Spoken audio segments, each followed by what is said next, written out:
한 트럭은 전투기 코처럼 앞으로 쭉 뻗은 유피트 길이의 보닛을 가지고 있습니다. 다른 트럭은 아예 보닛이 없습니다. 운전자는 앞바퀴 바로 위에 앉아 얼굴이 거의 앞유리에 닿을 정도입니다.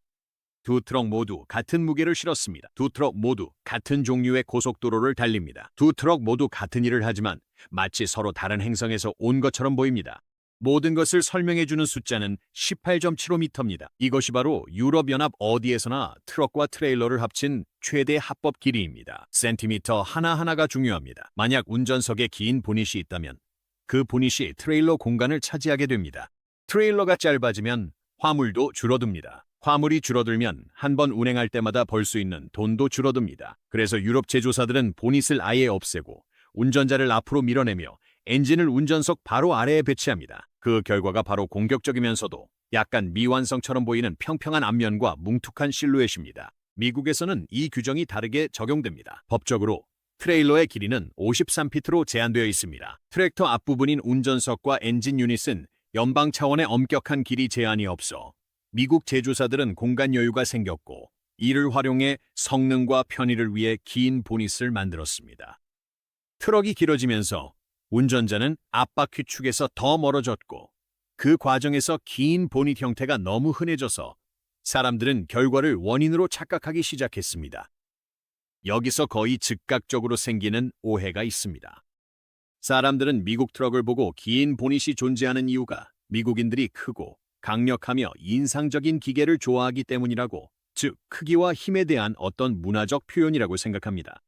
그런 가정은 그럴듯하게 들립니다. 하지만 그것은 잘못된 생각입니다. 긴 보닛이 존재하는 이유는 미국 법이 그것을 허용하기 때문입니다. 이것은 미적 선호로 오해된 규제상의 우연입니다. 문화가 법률을 따른 것이지 그 반대가 아니었습니다. 그리고 이 이야기 전체를 더 이상하게 만드는 세부 사항이 있습니다. 미국도 한때는 평평한 앞면의 트럭을 만들었습니다. 1970년에는 미국 도로 위의 모든 대형 트럭 중 약 60%가 오늘날 유럽에서 사용하는 것과 같은 평면 전면, 즉 캐보버 엔진 디자인이었습니다. 운송회사들은 도시 내 배송을 위해 이런 트럭을 선호했습니다. 제조사들은 이런 트럭을 중심으로 전체 제품 라인을 구축했습니다. 캐보버 트럭은 외국에서 온 낯선 개념이 아니었습니다. 이것은 미국 주류 산업이었습니다. 그리고 불과 20년 만에 거의 완전히 사라졌습니다. 1990년이 되자 미국에서 캐보버 트럭의 신차 판매 비율은 10% 이하로 떨어졌습니다. 단 한 번의 정책 변화가 이런 결과를 만들었습니다. 트럭이 바뀐 것은 엔지니어들이 생각을 바꿨기 때문이 아닙니다. 법이 수학적 계산을 바꿨기 때문에 트럭이 바뀐 것입니다. 모두가 놓치는 부분이 있습니다. 트럭 이야기가 아닙니다. 규칙이 트럭을 어떻게 바꾸는지에 대한 겁니다. 보닛을 실제와 비유적으로 열어보면 첫 번째 숨은 기제는 순수한 기하학입니다. 1950년대와 1960년대에 건설된 미국 주간 고속도로 시스템은 실제로 멀리 떨어진 도시들 사이를 길고 끊김없이 운송할 수 있도록 설계되었습니다. 로스앤젤레스에서 시카고까지의 거리는 대략 2,000마일입니다. 그 사이의 도로는 넓고 고드며 고속 화물 운송을 위해 만들어졌습니다. 중세 도시 중심지를 통과할 필요도 없고 엄격한 하중 제한이 있는 수백 년 된 다리도 없으며 마차를 기준으로 설계된 반마일마다 있는 교차로도 없습니다. 유럽의 도로는 다릅니다. 유럽의 도로는 콜럼버스가 항해하기 전부터 이미 오래된 밀집된 도시들을 연결합니다. 그 인프라는 현대 트럭을 위해 만들어진 것이 아닙니다. 트럭이 인프라에 맞게 작아져야 했습니다. 평평한 앞면의 운전실은 화물 단위당 차지하는 길이가 더 짧습니다. 좁은 회전 구간과 낮은 천장이 많은 도로망에서는 그것이 단순한 디자인 선택이 아닙니다. 그것은 생존을 위한 필수 조건입니다. 두 번째는 훨씬 가혹한 충돌, 안전성입니다. 캐보버 트럭은 운전자가 앞차축 바로 위에 있어 정면 충돌 시 보호 공간이 전혀 없습니다. 크럼플 존도, 충격 흡수용 엔진 블록도 없이 얇은 외벽뿐입니다. 롱후드 컨벤셔널 트럭은 운전석과 충돌 지점 사이에 6피트 길이의 강철과 엔진 덩어리를 둡니다. 이는 대형 냉장고를 옆으로 눕힌 길이와 비슷하며 모두가 완충 역할을 합니다. 유럽 규제 당국은 ECER 29라고 불리는 엄격한 운전실 강도 기준을 통해 이 문제를 해결했습니다. 이 기준은 트럭 운전실이 붕괴되기 전에 견뎌야 하는 최소한의 힘을 정해놓았습니다. 또한 전자식 속도 제한 장치를 사용해 트럭의 속도를 시속 90km로 제한했습니다. 미국인들은 같은 문제를 엔진 자체를 크럼플 존으로 만드는 방식으로 다르게 해결했습니다. 두 방식 모두 효과가 있습니다. 단지 겉모습이 완전히 다를 뿐입니다. 세 번째 메커니즘은 바로 보닛 아래에 있습니다. 미국의 장거리 트럭은 보통 15리터 이상의 배기량을 가진 엔진을 사용합니다. 이는 일반 승용차에 들어가는 가장 큰 엔진의 거의 3배에 달하는 배기량입니다. 이러한 엔진들은 엄청난 열을 발생시킵니다. 이 엔진들은 거대한 라디에이터, 긴 공기 흐름 통로, 그리고 앞쪽에 장착된 냉각 시스템이 필요하며 이 모든 것이 제대로 작동하려면 물리적인 공간이 필요합니다. 보닛은 장식이 아닙니다. 보닛 자체가 냉각 구조입니다. 보닛을 없애면 공기가 어디로 들어오고 열이 어디로 빠져나가며 전체 열 관리 시스템이 어떻게 숨쉬는지 모두 다시 설계해야 합니다. 유럽 제조사들은 틸팅 캡 기울어지는 운전실로 이 문제를 해결합니다. 전체 운전실이 경첩을 중심으로 앞으로 젖혀지면서 아래에 있는 엔진이 정비를 위해 드러납니다. 하지만 엔진 자체는 더 작고 더 조밀하며 원하는 공간이 아니라 주어진 공간에 맞추어 설계되어 있습니다. 하지만 여기서부터가 정말 놀라운 부분입니다. 네 번째 메커니즘은 전혀 기계적인 것이 아닙니다. 그것은 바로 라이플 스타일입니다.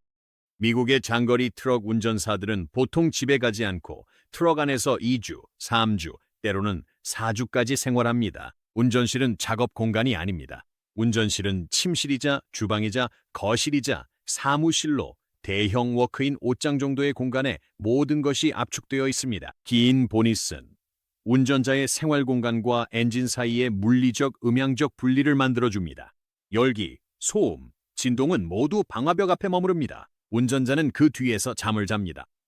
유럽 운전자들은 EU 규정에 따라 연속 45시간 이상 운전할 수 없으며 45시간의 휴식이 반드시 필요하고 주간 운전시간 제한도 엄격하게 적용됩니다. 일의 성격이 다르기 때문에 운전실이 다르고 그래서 트럭 전체가 다릅니다. 이 두 기계를 실제 수치로 정면 비교해보면 그 논리를 무시할 수 없게 됩니다.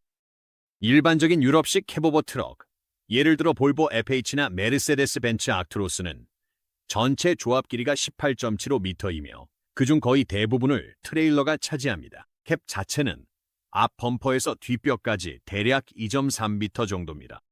미국의 캐노스 D680이나 피터빌트 579 같은 트럭은 운전실문에 도달하기도 전에 본인만 해도 1.5에서 1.8m에 달합니다. 미국 트럭은 더 길고 앞차축에 무게가 더 실리며 좁은 공간에서 조작하기가 더 어렵고 앞부분이 손상되었을 때 수리 비용이 엄청나게 더 비쌉니다. 하지만 실내는 더 조용합니다. 2,000마일을 달리는 장거리 운행에서는 더 편안합니다. 그리고 시속 70마일로 달리다가 사슴이 도로로 뛰어들면 운전자는 살아남을 가능성이 있습니다. 여기에 호주까지 비교해 추가하면 상황은 더욱 이상해집니다. 호주의 로드 트레인, 즉 2개, 3개, 심지어 4개의 트레일러를 끄는 트럭들도 유럽과 마찬가지로 캐보버 엔진 위에 운전실이 있는 디자인이 많습니다.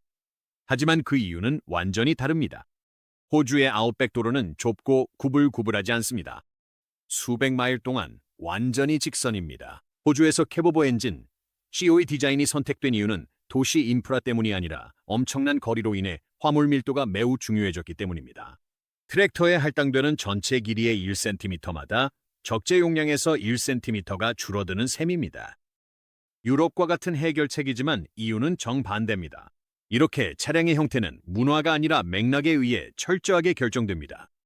여기 타임라인에 숨겨진 놀라운 사실이 있습니다. 1956년 아이젠하워 대통령은 연방고속도로법에 서명하여 미국 주간 고속도로 시스템을 출범시켰습니다.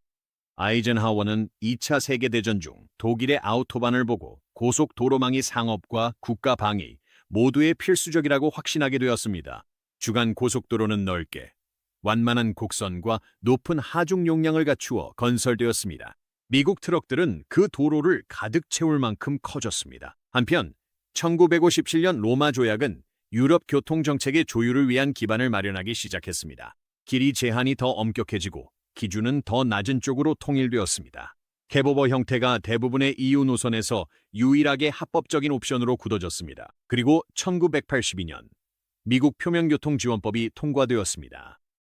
이 법의 조항 중에는 트레일러 길이의 국가 표준화가 포함되어 있었고 허용 트레일러 크기가 48피트로 확대되었다가 이후 53피트까지 연장되었습니다. 그 변화로 인해 긴 노즈의 컨벤셔널 트럭이 갑자기 유리해졌습니다.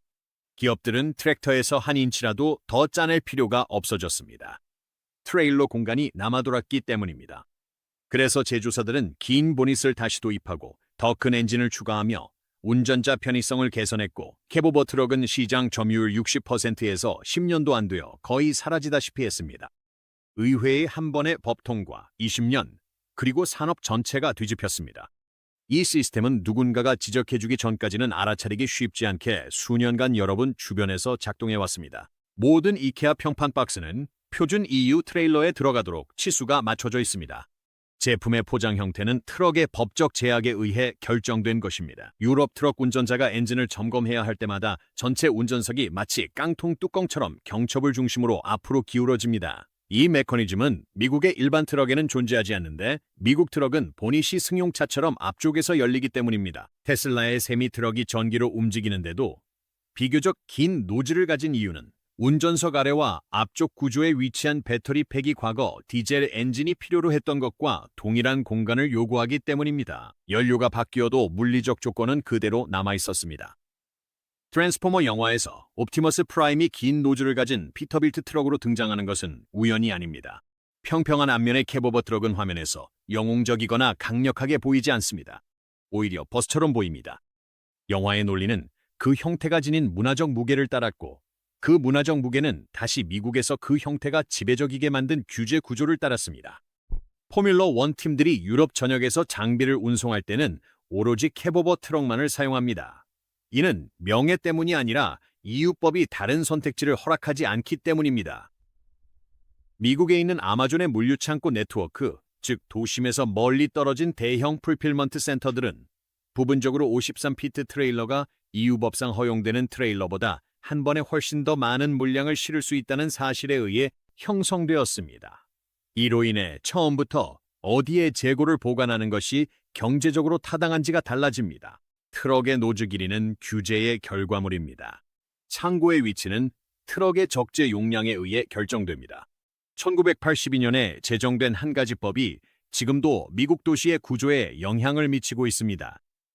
고속도로 휴게소의 트럭 운전사가 창문에 커튼을 치고 주차해 놓은 채 운행 사이에 캡에서 잠을 자는 모습을 본 적이 있다면, 그것은 바로 보닛이 제공하는 방음 덕분에 가능해진 장거리 컨벤셔널 트럭 운전사의 생활 방식입니다. 유럽 도심에서 대형 트럭이 후진 없이 유턴을 시도해도 아무것도 들이받지 않는다면, 그것은 바로 COE 캡 오버 엔진 설계 덕분에 회전 반경이 충분히 좁기 때문입니다. 미국 트럭 캡 지붕에 볼트로 고정된 에어 디플렉터 패널, 즉 임시로 만든 듯한 공기 역학적 각도의 날개들은 캡과 그 뒤에 달린 더 높은 트레일러 사이의 높이 차이를 메우기 위해 존재합니다.